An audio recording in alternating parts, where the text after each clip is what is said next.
Hikers का एक group southern California में हाइकिंग करने गया हुआ था और वहीं पास ही में एक नदी भी थी। उन्हें उस नदी में कुछ अजीबोगरीब चीज दिखाई दी। जब वो उस नदी के और पास गए, जब उन्होंने उस नदी में जाकर वो चीज देखी कि वो चीज क्या है, तो सच में वो बहुत ज्यादा घबरा गए। उन्होंने तुरंत इन्वेस्टिगेटर्स को फोन किया और वहां पर बुलाया। सच में उन इन्वेस्टिगेटर्स को यहाँ पर 3 साल लग गए इस मिस्ट्री को सॉल्व करने में। ऐसा उस नदी में उन हाइकर्स को क्या पाया गया था, चलिए जानते हैं आज की स्टोरी के बारे में। लेकिन उससे पहले मैं हूं करुण और आप देख रहे हैं नाइट फाइल्स का एक बहुत ही कमाल एपिसोड। अगर आप इस चैनल पर नए हैं तो इस चैनल को सब्सक्राइब कर दीजिए, साथ में नोटिफिकेशन बेल आइकन को दबाना बिल्कुल भी मत भूलिएगा। ये मेरी इंस्टाग्राम आईडी है। अगर आपने अभी तक मेरी इंस्टाग्राम आईडी को फॉलो नहीं किया है तो जाइए और प्लीज जल्दी से इंस्टाग्राम आईडी को भी फॉलो कर लीजिए। कमेंट में पिक में लिखना मत भूलिएगा क्योंकि मैं आपको नेक्स्ट वीडियो में शाउट आउट देने वाला हूं। 1985 मिशन अविला, अल्विटा कैलिफोर्निया, जो कि लॉस एंजलिस के नॉर्थ में है। ये मिशेल वहां की रहने वाली थी और वहीं के स्कूल में स्टडी कर रही थी। उसकी जो हाइट थी वो 5 फीट की थी और जो उसका वेट था वो 45 किलो का था। छोटी सी दिखने वाली मिशेल अपने स्कूल में बहुत ही ज्यादा चर्चाओं में रहा करती थी क्योंकि वो बेहद खूबसूरत थी। मिशेल का जो यहाँ पर नेचर था ये सच में बहुत ज्यादा जेंटल और स्वीट टाइप का नेचर था। वो कभी भी किसी के साथ भी घुल मिल जाया करती थी। लेकिन 1 साल पहले मिशेल के बारे में ये र्यूमर फैला कि वो उस स्कूल के सभी लड़कों के साथ सो रही है जो कि वो पहले से ही रिलेशनशिप में हैं। ऑब्वियसली ये जो र्यूमर फैला था मेसी के नाम पर ये एकदम झूठा था। लेकिन वो जो लड़कियां थी जो उन लड़कों के साथ रिलेशनशिप में थी उन सभी को ये लगा कि ये जो र्यूमर फैला है मेसी के बारे में ये सब सच है। और उन्हीं में से एक लड़की निकल कर आई जिसका नाम था सोनिया। जब मेसी स्कूल के बाहर निकली वो सोनिया नाम की लड़की ने मेसी को बहुत ज्यादा पीटा। मेसी की फैमिली वालों ने उस सोनिया नाम की लड़की ने जिसने मेसी को पीटा था उस पर एक केस फाइल कर दिया और वो केस बहुत टाइम तक ऐसे ही चलता रहा। अब यहाँ पर टाइम आया 1 अक्टूबर 1985 का। उस दिन मेसी स्कूल से अपने घर पहुंची और उसने पहुंचते ही अपनी माँ को कहा कि मम्मी मुझे थोड़ी देर के लिए अपने दोस्तों के साथ बाहर घूमने के लिए जाना है। और ये मेसी के लिए घूमने फिरने जाना बिल्कुल ही आम बात थी क्योंकि जो मेसी का फ्रेंड सर्कल था वो सच में बहुत बड़ा सर्कल था। इसीलिए उसकी माँ ने कहा कि कोई बात नहीं तुम जाओ लेकिन टाइम पर घर वापिस आ जाना। और मेसी ने यहाँ पर अपनी माँ को यह कहा कि आपको बोलने की जरूरत तो इसमें है ही नहीं क्योंकि मैं जब भी कहीं बाहर जाती हूँ घूमने के लिए मैं हमेशा शाम को 6 बजे तक घर वापिस पहुंच जाती हूं। और यह बात भी मेसी की माँ को बहुत अच्छे से पता थी। तो वो थोड़ा सा मुस्कुराई और उन्होंने कहा ठीक है तुम चले जाना। थोड़ी देर बाद मेसी की एक जो क्लोज और उसकी बेस्ट फ्रेंड भी हम कह सकते हैं वो लॉरा नाम की एक लड़की थी। वो थोड़ी ही देर में मेसी के घर पहुंची मेसी को पिकअप करने के लिए। अब यहाँ पर जो मेसी थी वो लॉरा के साथ गाड़ी में बैठकर और अपनी माँ को बाय बोलकर वो अपनी फ्रेंड के साथ चली गई। यहाँ पर अब शाम के 6 बज चुके थे लेकिन मेसी घर पर नहीं पहुंची। उसकी माँ को लगा कि कोई बात नहीं अभी 6 बजे हैं आ जाएगी क्योंकि मेसी पहले भी ऐसे कई बार थोड़ा सा लेट आई है घर पर और आकर मुझे सॉरी बोल देती है। और कई बार तो ऐसे होता है कि मेसी का 6 बजे के आसपास ही फोन आ जाता है कि मैं थोड़ा सा घर पर लेट आऊंगी तो इसीलिए आप मेरी वेट मत करना।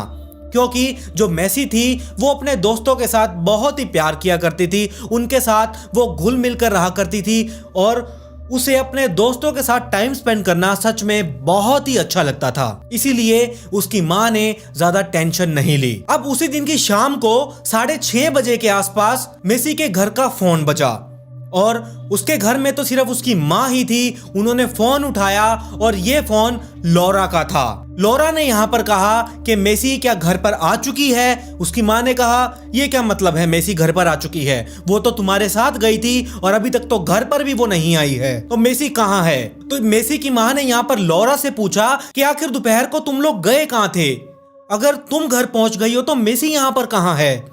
तो लॉरा ने कहा कि हम दोपहर को स्टोनहर्स्ट पार्क में गए थे और वहां पर जब हमें हमारे दोस्तों की गाड़ी नहीं दिखी तो वहां पर 2-3 लड़के खड़े हुए थे और मेसी ने यहां पर कहा कि मैं इन लड़कों को जानती हूं। लोरा यहाँ पर मना कर रही थी कि हमारे दोस्त यहाँ पर नहीं हैं, हम चलते हैं यहाँ से। लेकिन मेसी ने कहा कि मैं इन लड़कों को जानती हूँ। जब हम उस पार्क में पहुंचे और हमें हमारे दोस्तों की वहां पर कार नजर नहीं आई तो लोरा ने कहा कि मैं वहां से निकलने लगी। लेकिन इतने में मेसी ने कहा कि मैं उन लड़कों को जानती हूँ। लोरा यहाँ पर बोली कि जब मैं वहां पर गाड़ी से उतरी और मैंने देखा कि वहां पर दो लड़के खड़े हैं नीली कार के पास और उनकी उम्र करीबन 19 से 20 साल की रही होगी। लोरा उन दो लड़कों को नहीं जानती थी, लेकिन जो मेसी थी वो लगभग सभी लड़कों को उस एरिया में जानती थी। तो मेसी ने यहाँ पर कहा कि मैं उन लड़कों से हाय हेलो कर आती हूँ। लोरा बोली ठीक है तुम जाओ, मुझे अननोन लड़कों के साथ हैंग आउट करने का कोई भी मजा नहीं आता, इसीलिए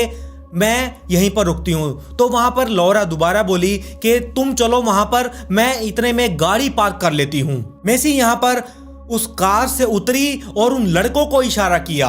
लड़कों को इशारा करने के बाद जो वहां पर दो लड़के बैठे थे उन लोगों ने भी उसे इशारा करते हुए स्माइल पास की। कार पार्क करते हुए यहाँ पर लोरा ने यह नोटिस किया कि जो उसकी कार है उसका तो गैस टैंक खाली हो चुका है। तो उसने कहा कि चलो मेसी तो यहाँ पर है, मैं कार में गैस टैंक जो है वो फुल करवा आती हूँ।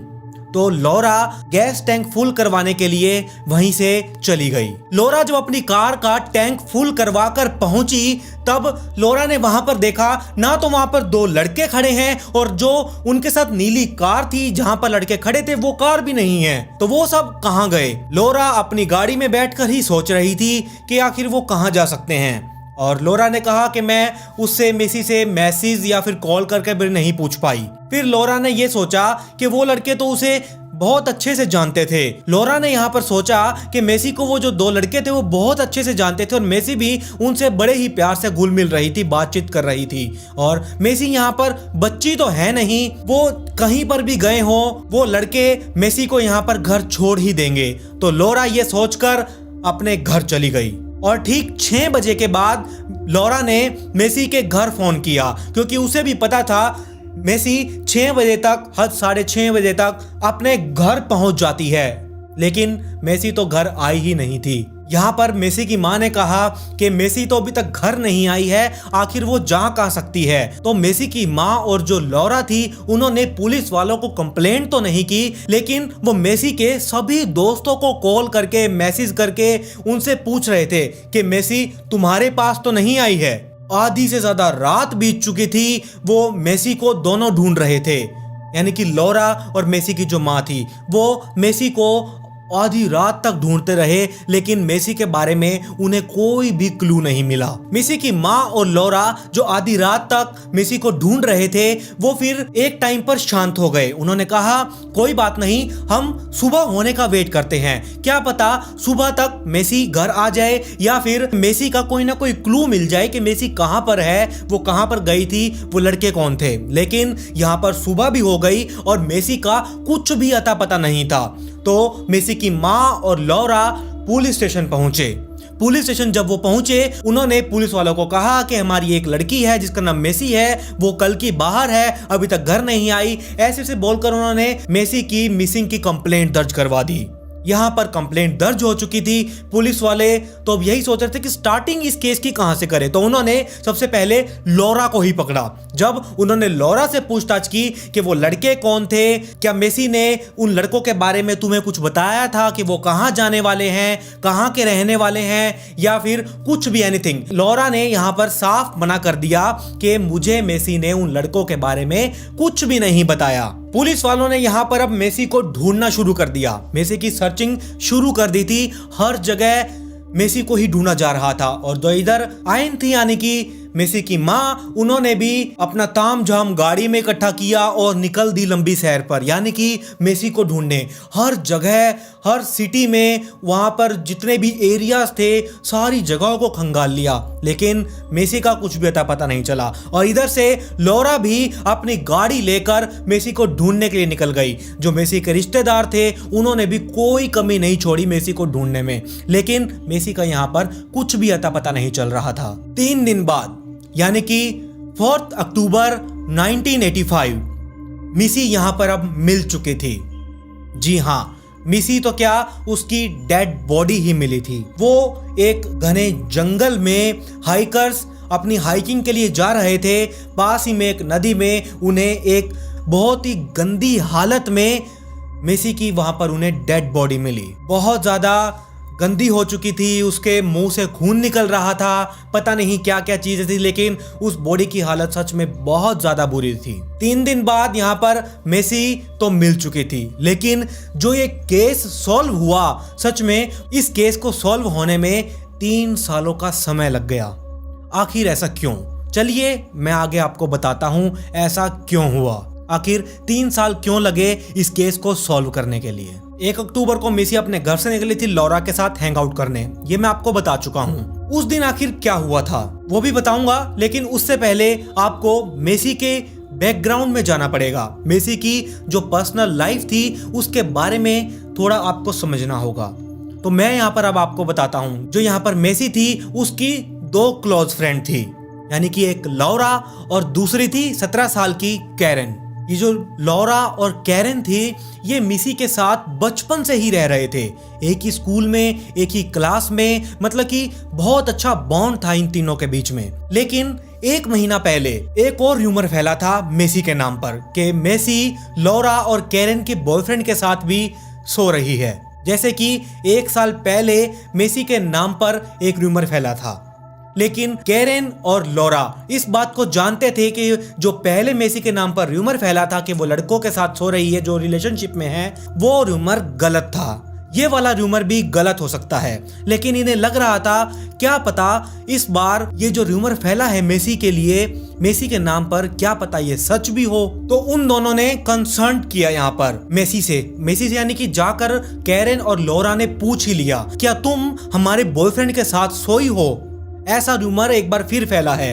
मेसी ने यहाँ पर साफ इनकार कर दिया कि ऐसा कुछ भी नहीं हुआ है। तुम्हें याद है 1 साल पहले मेरे नाम पर ऐसे ही रूमर फैला था कि मैं कुछ लड़कों के साथ सोई हूँ जो कि रिलेशनशिप में हैं।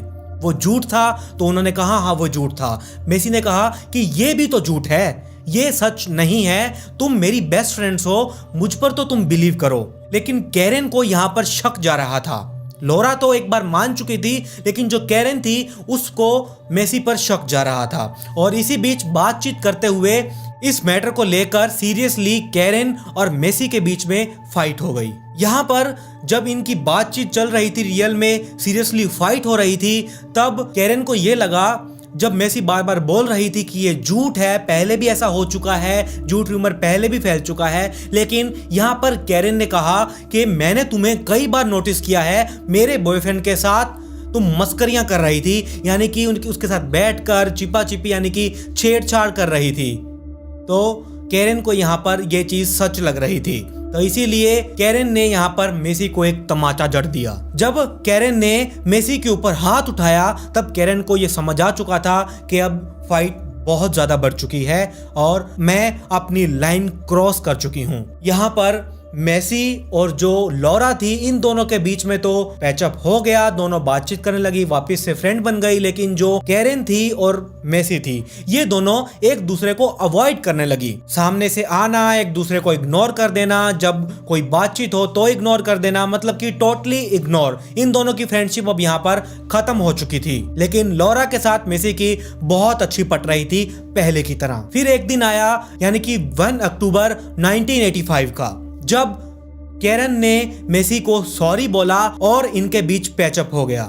ये फिर से एक दूसरे के साथ बोलने लगी और जब कैरेन और मेसी के बीच में पैचअप हुआ तब इन्होंने प्लान बनाया दोपहर को मिलने का। वही सेम कहानी जो मैं आपको पहले बता चुका हूँ। ये दोनों लॉरा यहाँ पर मेसी के घर पहुंची और मेसी को लेकर वो उस पार्क में गए। पार्क में जब गए तो कैरेन वहां पर मौजूद नहीं थी, ना ही कोई 2 लड़के वहां पर मौजूद थे और ना ही कोई ब्लू कार थी।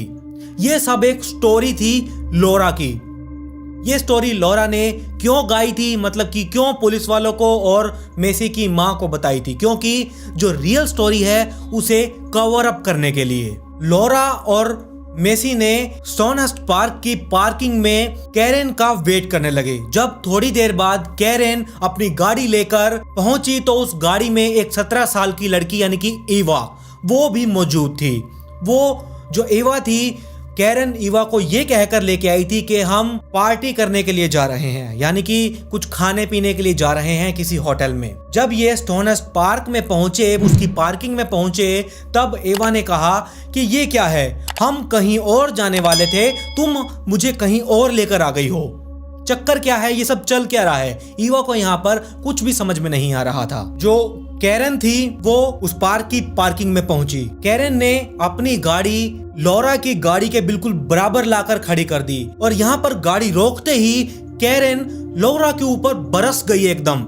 लौरा को गंदी गंदी गालियां देने लगी, उसे पता नहीं अनाप शनाप क्या क्या बकने लगी। जो लौरा थी वो भी वहां पर चुप कैसे रहती, क्योंकि कैरन उसे लगातार गालियां दिए जा रही थी।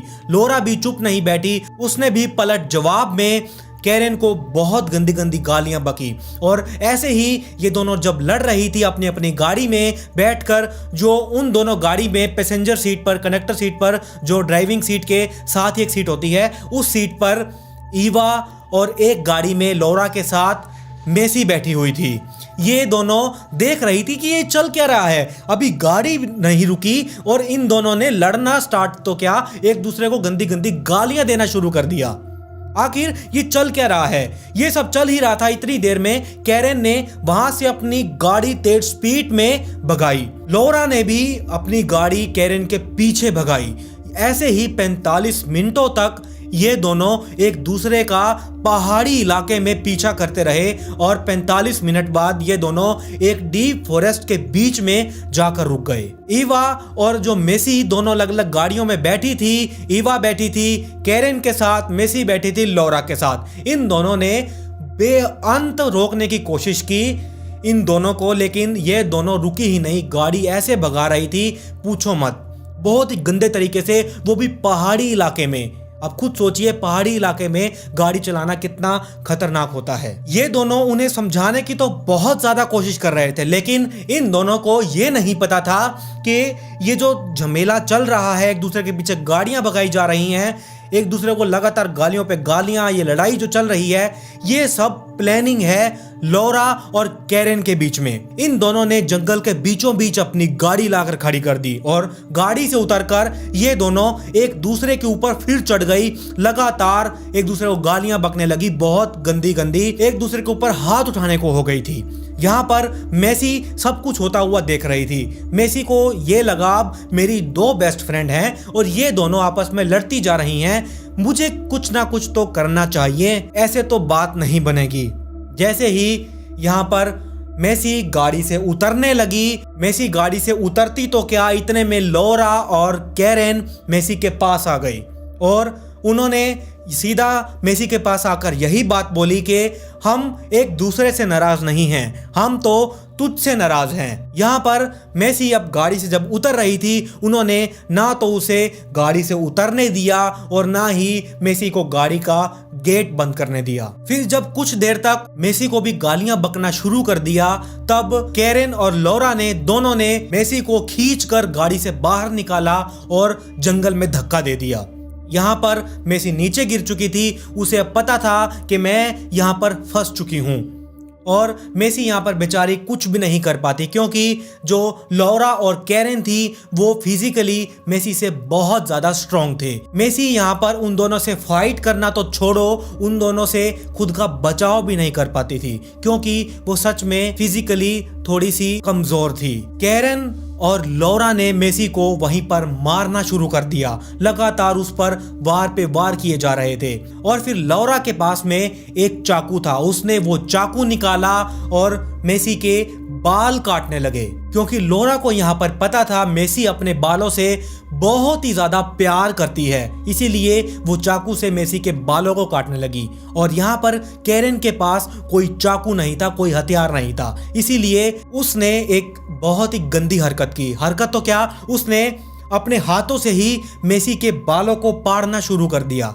जी हाँ, उसके सर से मेसी के बालों को खींच रही थी, वो उखाड़ रही थी। जब वो लगातार मेसी को यहाँ पर दोनों मार रही थी, वो दोनों मेसी को पास ही की नदी के पास ले गए। उन्होंने मेसी का सर पकड़ा और पानी में डाल दिया। मेसी वहां पर चीख रही थी, चिल्ला रही थी, काफी ज्यादा चोटों के निशान उसकी मुंह पर, उसकी बॉडी पर आ गए थे, उसके बाल खींचकर पाड़ दिए थे, बालों को चाकू से काट तक दिया था और जो अब मेसी का मुंह था वो पानी के अंदर था, जो कैरन ने उसकी गर्दन से पकड़कर पानी के अंदर डाला हुआ था। मेसी चीख रही थी, चिल्ला रही थी, उसका दम घुट रहा था, लेकिन वो कुछ भी नहीं कर पा रही थी। जब वहां पर मेसी कमजोर पड़ने लगी तब लौरा और कैरन ने पास ही में देखा बहुत बड़ी लकड़ी पड़ी हुई है। उस लकड़ी को उन दोनों ने उठाया और मेसी की गर्दन के ऊपर रख दिया और वो जो उस लकड़ी का वेट था जो अब मेसी की गर्दन के ऊपर पड़ी थी, वो वेट मेसी के वेट से भी ज्यादा था। मेसी यहाँ पर कुछ भी नहीं कर पा रही थी और उन्हें अब पता चल चुका था कि यहाँ पर मेसी का एंड टाइम आ चुका है, मेसी मरने वाली है। उन्होंने उसे वैसे ही उस नदी में छोड़ दिया और वो सभी यानी कि ईवा, कैरन और लौरा, ये तीनों अपने घर चले गए। इन तीनों ने घर जाने से पहले वहां पर एक चालाकी और चली। कुछ बियर की बॉटल्स और सिगरेट के बट्स वहां पर फेंक दिए, खिंडा दिए चारों तरफ, ताकि जो भी इसकी बॉडी के पास आए, मेसी की बॉडी को देखे और इसके पास आए, यहाँ पर सर्चिंग हो। जब भी कभी ना कभी तो ऐसा टाइम आएगा जब पुलिस वालों को ये पता चलेगा और यहाँ पे सर्चिंग होगी।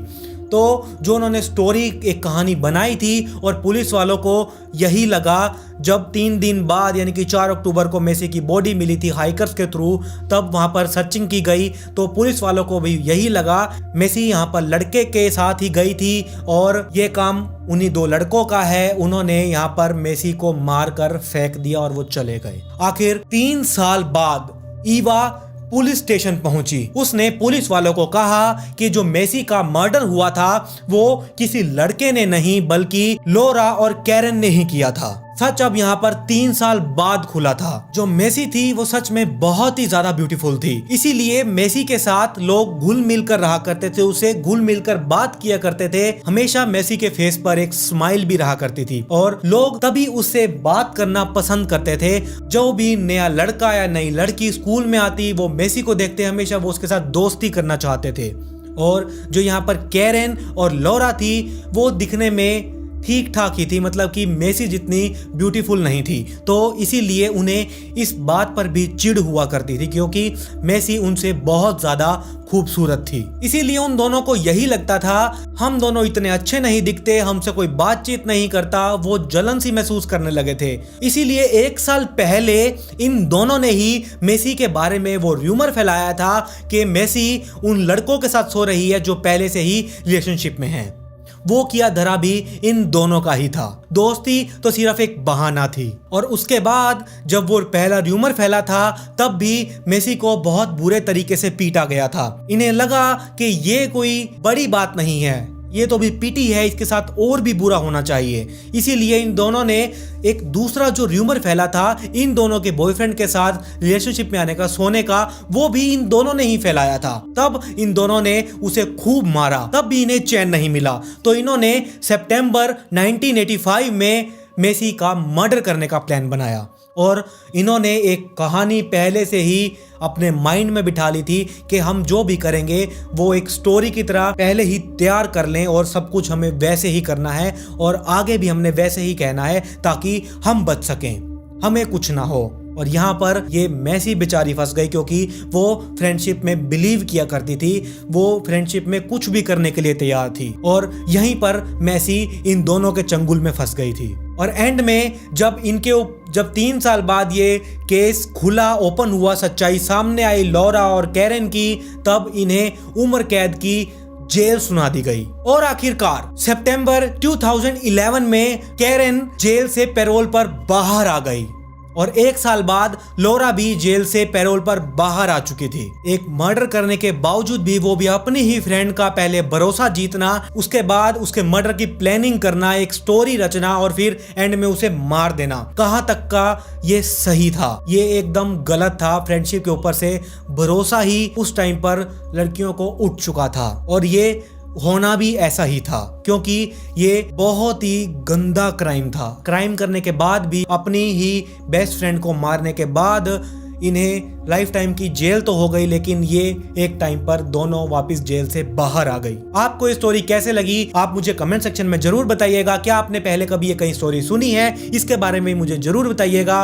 और अगर आप इस चैनल पर नए हैं तो चैनल को सब्सक्राइब कर दें, साथ में नोटिफिकेशन बेल आइकन को दबाना बिल्कुल भी मत भूलिएगा। ये मेरी इंस्टाग्राम आईडी है, अगर आपने इंस्टाग्राम आईडी को फॉलो नहीं किया है तो जल्दी कर लीजिए, इसका लिंक भी आपको नीचे डिस्क्रिप्शन में मिल जाएगा।